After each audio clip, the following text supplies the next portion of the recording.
Hello बच्चों, आज हम ग्लोब, अक्षांश और देशांतर के भाग 1 पे चर्चा करेंगे। तो बच्चों, इस वीडियो में हम चर्चा करेंगे ग्लोब पर, महत्वपूर्ण अक्षांश रेखाएं पर और पृथ्वी के ताप कटिबंध पे। तो चलिए शुरुआत करते हैं हम ग्लोब से। तो बच्चों, सबसे पहले हमें ये जानना चाहिए कि ग्लोब होता क्या है। ग्लोब जो है वो पृथ्वी का लघु रूप है, अर्थात पृथ्वी जो वास्तविक रूप में दिखती है उसी का छोटा रूप ग्लोब कहलाता है। ग्लोब विभिन्न आकार और प्रकार के होते हैं, जैसे बड़े ग्लोब जिसे आसानी से एक दूसरे स्थान पे नहीं ले जाया सकता, दूसरा छोटा ग्लोब जो कि पॉकेट में रखने के योग्य होता है, और तीसरा गुब्बारा जैसा ग्लोब जिसे आसानी से एक दूसरे स्थान पे ले जाया जा सकता है। बच्चों, जैसा कि हम जानते हैं, हमारी पृथ्वी जो है उत्तरी तथा दक्षिणी ध्रुव पे थोड़ी चपटी और मध्य में थोड़ी उभरी हुई है। ये आपको ग्लोब को ध्यान से देखने पे पता चलेगा। बच्चों, जैसा कि हम जानते हैं, हमारी पृथ्वी गोल है, तो इस गोल पृथ्वी पे किसी भी स्थान का निर्धारण करना आसान नहीं होता है। तो इसके लिए कुछ बिंदुओं एवं रेखाओं की सहायता ली जाती है।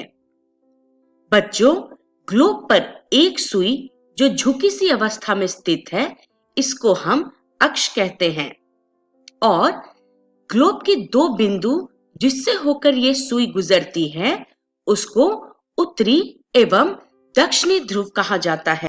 बच्चों, यहाँ पे आपका ये जान लेना जरूरी है कि पृथ्वी पे कोई सुई नहीं होती, वह अपने अक्ष पे चारों ओर घूमती है, जो एक काल्पनिक रेखा है।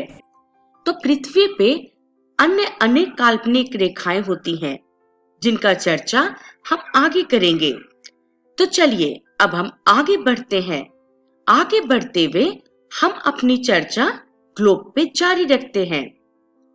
बच्चों, पृथ्वी के बीचों बीच गुजरने वाली काल्पनिक रेखा विषुवत रेखा कहलाती है, और यह पृथ्वी को जो है दो भागों में बांटती है, उत्तरी गोलार्ध और दक्षिणी गोलार्ध। बच्चों, विषुवत वृत्त से ध्रुवों तक स्थित सभी समांतर वृत्तों को अक्षांश कहते हैं, और अक्षांशों को अंश अर्थात डिग्री में मापा जाता है, जबकि विषुवत वृत्त को शून्य द्वारा दर्शाया जाता है। चलिए अब हम आगे बढ़ते हैं। आगे बढ़ते हुए हम अपनी चर्चा ग्लोब पे जारी रखते हैं। बच्चों, क्योंकि विषुवत रेखा पृथ्वी को दो अर्धवृत्तों में बांटती है, तो यहाँ अधिकतम कोणीय दूरी 90 डिग्री की होती है, और इसे हम उत्तरी गोलार्ध में स्थित अक्षांश रेखाओं को उत्तरी अक्षांश समांतर रेखाएं और दक्षिणी गोलार्ध में स्थित अक्षांश समांतर रेखाओं को दक्षिणी अक्षांश रेखाएं कहते हैं। बच्चों, उत्तर में इसे N अर्थात नॉर्थ और दक्षिण में S अर्थात साउथ के द्वारा व्यक्त किया जाता है। चलिए एक उदाहरण लेते हैं यहाँ पे।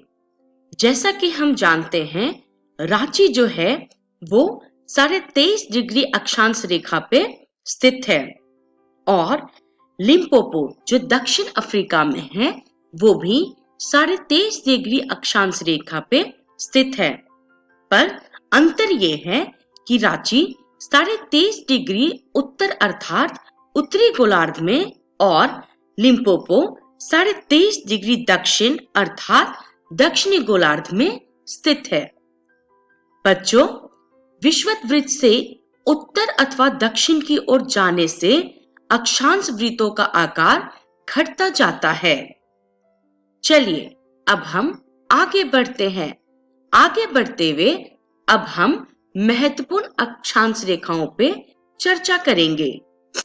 बच्चों, विषुवत रेखा से किसी समान कोणीय दूरी वाले स्थानों को मिलाने वाली जो रेखाएं होती हैं, उनको हम अक्षांश रेखा कहते हैं।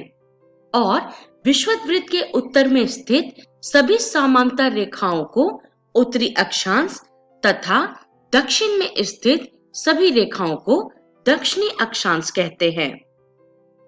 बच्चों, विषुवत वृत्त जो 0 डिग्री, उत्तरी ध्रुव 90 डिग्री उत्तर, दक्षिणी ध्रुव 90 डिग्री दक्षिणी, इनके अलावा 4 अन्य महत्वपूर्ण अक्षांश रेखाएं हैं जो निम्नलिखित हैं। पहला, उत्तरी गोलार्ध में कर्क रेखा जो 23.5 डिग्री नॉर्थ पे स्थित है, जो आप इस चित्र में आसानी से देख सकते हैं।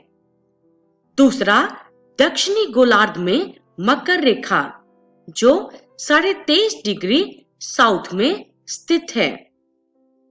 तीसरा, उत्तरी गोलार्ध में उत्तर ध्रुव वृत्त जो 66.5 डिग्री नॉर्थ में स्थित है। और चौथा, दक्षिणी गोलार्ध में दक्षिण ध्रुव वृत्त जो 66.5 डिग्री साउथ में स्थित है। चलिए अब हम आगे बढ़ते हैं। आगे बढ़ते हुए अब हम पृथ्वी के ताप कटिबंध पे चर्चा करेंगे। बच्चों, पृथ्वी अपने अक्ष पर झुकी होने के कारण कर्क और मकर रेखाओं के बीच सूर्य की जो किरणें हैं वो वर्ष भर जो है लंबवत पड़ती हैं, जिस कारण यहाँ सबसे अधिक ऊष्मा प्राप्त होती है। अतः इसे उष्ण कटिबंध वाले क्षेत्र कहा जाता है। इन प्रदेशों में जो है जलवायु की परिवर्तन ज्यादा फ्रीक्वेंट या ज्यादा नहीं देखी जाती हैं और इन क्षेत्रों में पूरे साल ग्रीष्म ऋतु रहता है। आप आसानी से इसे इस चित्र में देख सकते हैं। तो हमारा दूसरा ताप कटिबंध है शीतोष्ण कटिबंध। बच्चों, कर्क रेखा से ऊपर अर्थात कर्क रेखा से उत्तर ध्रुव वृत्त तक तथा मकर रेखा से नीचे अर्थात मकर रेखा से दक्षिण ध्रुव वृत्त तक किसी भी अक्षांश पे सूर्य की किरणें जो हैं वो सीधी नहीं पड़ती हैं, जिसके कारण यहाँ का जो तापमान है वो मध्यम बना रहता है और इसीलिए इन क्षेत्रों को शीतोष्ण कटिबंध क्षेत्र कहते हैं।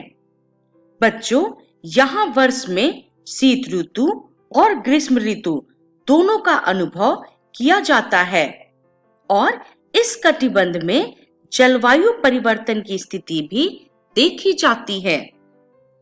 चलिए अब हम आगे बढ़ते हैं और अपनी चर्चा ताप कटिबंध पे जारी रखते हैं। बच्चों, हमारा तीसरा ताप कटिबंध है शीत कटिबंध। ये उत्तर ध्रुव वृत्त से ऊपर अर्थात उत्तर ध्रुव वृत्त से उत्तर ध्रुव तक तथा दक्षिण ध्रुव वृत्त से नीचे अर्थात दक्षिण ध्रुव वृत्त से दक्षिण ध्रुव तक सूर्य जो है कभी भी क्षितिज से ऊपर नहीं आ पाता, जिसकी वजह से इन क्षेत्रों में बहुत ठंड पड़ती है। अतः ये शीत कटिबंध वाले क्षेत्र कहलाते हैं। बच्चों, इस प्रदेश में न्यूनतम सूर्यताप की प्राप्ति होती है। चलिए अब हम आगे बढ़ते हैं और चर्चा करते हैं कि इस वीडियो में हमने क्या सीखा।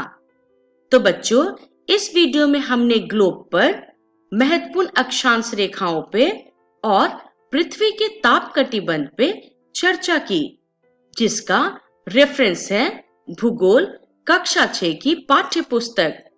और अगली वीडियो में हम देशांतर क्या है, देशांतर और समय और मानक समय पे चर्चा करेंगे। तब तक के लिए धन्यवाद।